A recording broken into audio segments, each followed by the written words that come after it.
खुदा के लिए अब तो जाग जाओ, अपनी आंखें खोलो, मैं तुम्हारे साथ हूँ।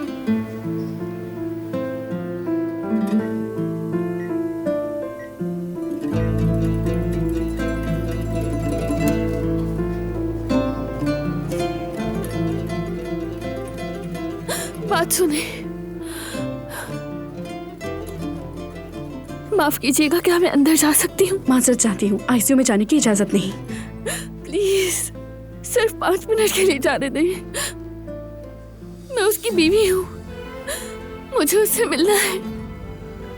हमारी शादी को भी कुछ ही दिन हुए हैं, उसे मेरी जरूरत है।